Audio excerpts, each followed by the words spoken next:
दोस्तों, हालांकि इतिहास गवाह है कि पाकिस्तान ने जब भी बेबुनियादी नापाक इरादे से कोई भी हरकत की है उसे मुंह की खानी पड़ी है, लेकिन फिर भी कुत्ते की दुम कभी सीधी नहीं होती और वही हालत पाकिस्तान की है और वह फिर से पहलगाम जैसा हमला कर चुका दोस्तों। लेकिन उसको इसका अंजाम पता नहीं है, क्योंकि दोस्तों जैसे ही यह हमला हुआ है उसके ठीक बाद में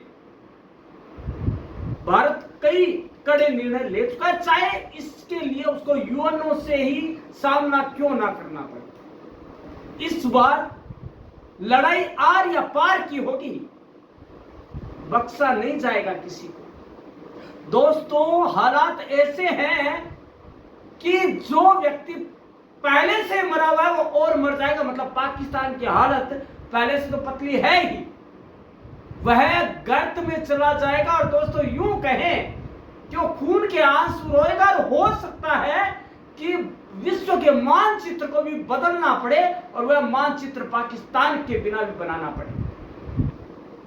दोस्तों, आज पाकिस्तान दहशत में है और ये इस स्थिति में है कि क्या करे और क्या ना करे। और दोस्तों, अब पछताए तो होत क्या जब चिड़िया चुग गई है। बिना विचारे सो करे सो पाछे पछताए।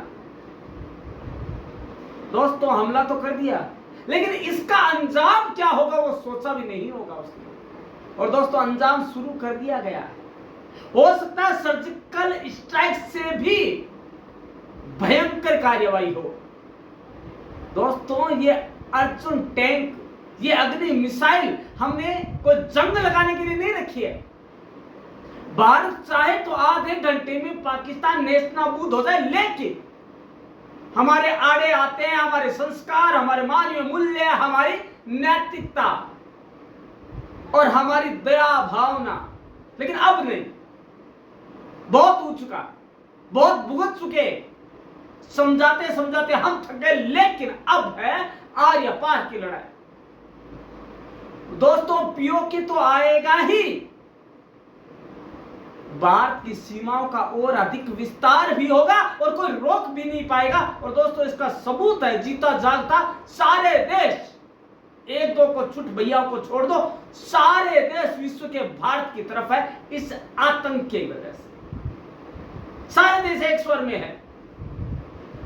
और दोस्तों, ये जो जंगी बेड़े हैं या हाल ही में जो हमने हथियार खरीदे हैं उनसे शायद दहल चुका होगा पाकिस्तान की। पता नहीं कब ये सर्जिकल स्ट्राइक के अलावा कब ये युद्ध छेड़ दे, और उसमें युद्ध छिड़ेगा तो गजनी का कोई पता नहीं लगेगा। गजनी की जो मिसाइल है वो पता नहीं लगेगा कि अर्जुन और अग्नि मिसाइल से कहां गई। दोस्तों, इसका खामियाजा पाकिस्तान पहले भी भुगत चुका है, लेकिन आए दिन उसे शांति में खलल डालना और समझौतों का निरादर करना उसकी आदत हो गई है। दोस्तों, वहां पर पहले से ही हालात बद से बदतर हो चुके हैं, लेकिन फिर भी भारत जैसे शेर से भिड़ना चाहता है, वह मेमना है, कहीं मिट नहीं जाए। दोस्तों, आपको बता दें, युद्ध हो या ना हो यह बात की बात है, लेकिन पाकिस्तान पहले से ही कुछ मोर्चों पर भारत से हार चुका है और उसकी तरफ एक ही कंट्री है, आपको याद होगा कौन सा? वह चाइना, धूर्त चाइना, जिसने अपने यूज्ड अंडरगारमेंट के मास्क बनाकर कोरोना के दौरान पाकिस्तान को ठगा। वो ये कहता है कि मेरा भाई है, मेरे को इसने मास्क दिए। यह मूर्खता, यह पागलपन पाकिस्तान ही कर सकता है। इसके अलावा दोस्तों बता दें, प्रति व्यक्ति आय में भारत से काफी पिछड़ चुका है पाकिस्तान, क्योंकि वह सारा ध्यान, आय का सबसे बड़ा हिस्सा आतंकी प्रशिक्षण पर खर्च करता है, टेररिस्ट ट्रेनिंग पर करता है।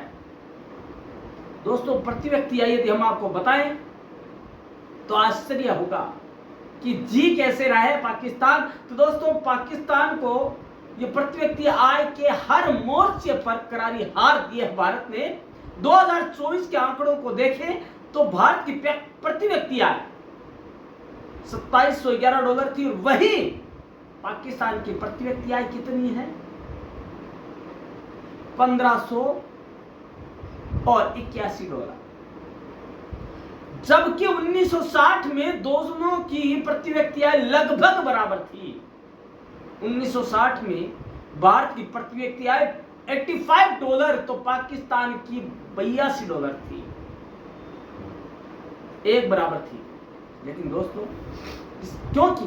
क्या वजह है? क्योंकि वो न शिक्षा पर खर्च करना चाहता, न वह डेवलपमेंट पर खर्च करना चाहता। बस एक ही है ध्येय, देश को नेस्तनाबूद करना है, देश को आतंकियों के हवाले करना है, और वो होता है।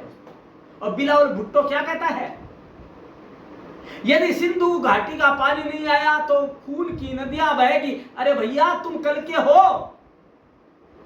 कभी बाप को बेटा आंख नहीं दिखाता है तो उसका अंजाम अपने पुरखों से पहले पूछ ले, उसके बाद बात करे बात से भिड़ने की। दोस्तों अगला है, औसत उम्र में भी पीछे है पाकिस्तान। जहां आजादी के बाद 1960 में भारत के लोगों की जीवन प्रत्याशा यानी औसत आयु 45.6 वर्ष थी, वहीं पाकिस्तानियों की औसत आयु 44.1 साल थी। वहीं 2024 में भारतीयों की जहां जीवन प्रत्याशा दर 72.2 साल मिनिमम है, वहीं पाकिस्तान की 67.8 साल ही है। क्योंकि उनके नापाक इरादे दिन रात उन्हें अंदर ही अंदर खाए जाते हैं, और उनकी उम्र है वो पता नहीं कब बीत जाती है। दोस्तों इसके अलावा वो मुद्दे जहां पर पाकिस्तान जर्जर हो चुका है या भारत के आगे घुटने टेक चुका है, वो है साक्षरता दर में भी कोसों दूर है पाकिस्तान भारत से। जैसे दोस्तों आपको बता दें, भारत में आंकड़े देखें तो 15 साल के ऊपर के व्यक्तियों के भारत में साक्षरता दर करीब 80% है। वहीं यही आंकड़े 2023 के हैं। यदि यही आंकड़े पाकिस्तान में देखे जाए तो कोसों दूर है दोस्तों, कहीं आसपास ही नहीं फटकता है, वह 58%। क्योंकि वहां के मदरसे में शिक्षा में ही आतंकियों का खुला खेल सिखाया जाता है और खुली ट्रेनिंग दी जाती है। ऐसे अनार नहीं सिखाया जाता, आ से आम नहीं सिखाया जाता, ऐसे अब्दुल और आ से आतंक सिखाया जाता है, और उसी के लिए उन्हें तैयार किया जाता है। यूं कहें कि पाकिस्तान आतंक की फैक्ट्री है तो कभी गलत नहीं होगा। दोस्तों इसके अलावा शिक्षा पर खर्च, यह तो वो जानता ही नहीं है पाकिस्तान की शिक्षा होती क्या है। शिक्षा पर जो आय का जो पूरे बजट का खर्च होता है, वो भारत का बजट उठाकर देख लिया जाए शिक्षा का, तो पाकिस्तान का पूरा बजट भी नहीं होगा उतना। हर मोर्चे पर मात खा रहा है, लेकिन बेशरम, बेवकूफ, मूर्ख, पागल इतना है कि अपनी जड़ें खुद हिलाने के लिए तैयार है, या अपने आप को नेस्तनाबूद करने के लिए, या अपने को मिट्टी में मिलाने के लिए खुद गड्ढे खोद रहा है। अरे भैया खुद ही आके बोल दो कि हम भारत में मिलना चाहते हैं, हमें मिला लो, हम भूखे मर रहे हैं, हमारा कोई अस्तित्व नहीं बचेगा। भारत शायद अस्तित्व की नीति या शिमला समझौते का पालन करके उसे पनाह दे देता, लेकिन अब नहीं। अब शिमला समझौता खत्म, पीओके की बात खत्म, सिंधु जल के एक बूंद नहीं पहुंचेगी। तब पता लगेगा कि किसी से छेड़खानी करना क्या, बाप को आंख दिखाने का क्या अंजाम होता, ये पाकिस्तान भुगतेगा। और ये ज्यादा नहीं, मैक्सिमम 15 डेज। दोस्तों उसे सोचना चाहिए कि कई देश मिट चुके हैं इस आतंकी आग में, और वो भी उसी फहरिस्त में खड़ा है। दोस्तों इसके अलावा बात करें हम, भारत में बेहतर है हेल्थ इंफ्रास्ट्रक्चर। दोस्तों हमने एक वीडियो देखा जिसमें हकीकत बयां कर रहा था वो पाकिस्तान के आवाम, वहां की जर्जर हो रही जनता की, वहां की जनता की हड्डियों से जवाब मांग रही चमड़ी की। दोस्तों वहां पर संतुलित भोजन की बात दूर, पोषण की तो बात ही छोड़ दो। दोस्तों खाने को अन्न नहीं है और पीने को पानी नहीं है, कैसे जिएगा? और दोस्तों अब तो ये होना ही है, क्योंकि यार फिर से उसने नापाक इरादा दिखाया है। तो दोस्तों जो उसका हेल्थ इंफ्रास्ट्रक्चर है वो पहले से और बद से बदतर हो चुका है। और दोस्तों वो जो खर्च करता है, भारत अपनी स्वास्थ्य सेवाओं पर जीडीपी का कितना खर्च करता है? 3.4%, और पाकिस्तान कितना करता है? 1.01%। कहां ठहरेगा वो? और दोस्तों एक दिन ऐसी स्थिति आनी है, उसे हाथ फैलाने पड़ेंगे भारत के। और दोस्तों अब बात आती है क्या हो सकता है यदि बिगुल बजा तो पीओके को लेने के लिए तैयार है सेना को खाली ऑर्डर की जरूरत है। तीनों जल थल और वायु तीनों सेनाएं तैयार है बदला लेने के लिए। दोस्तों मिसाइल रेडी है, बैलिस्टिक मिसाइलें रेडी टू अटैक मोड में छोड़ी हुई है। आपने तिरंगा मूवी देखी होगी, वही सेम स्थिति बनी हुई है इस टाइम। दोस्तों इसके अलावा बता दें कि पीओके आतंक का गढ़ है, सारे आतंकी लॉन्च पैड पीओके में है। पीओके एक आतंकी लॉन्च पैड की पूरी जानकारी भारतीय खुफिया एजेंसियों के पास है और सेना को मिल चुकी है। दोस्तों पीओके में आतंकियों के कम से कम 17 ट्रेनिंग और 37 बड़े लॉन्चिंग पैड्स हैं। इन कैंपों में मुनीर की सेना आतंकियों को हथियार चलाने और पहलगाम जैसा हमला करने की ट्रेनिंग देती है।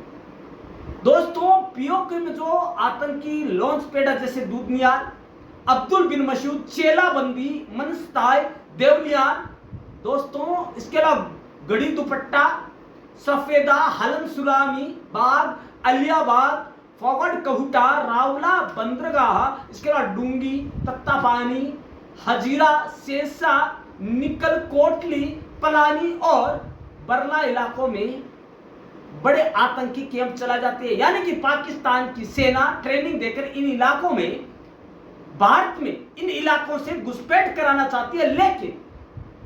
लेकिन दोस्तों क्या होगा? अब ये बहुत हो चुका, क्योंकि हमारी सेना वहां तैनात हो चुकी है और कभी भी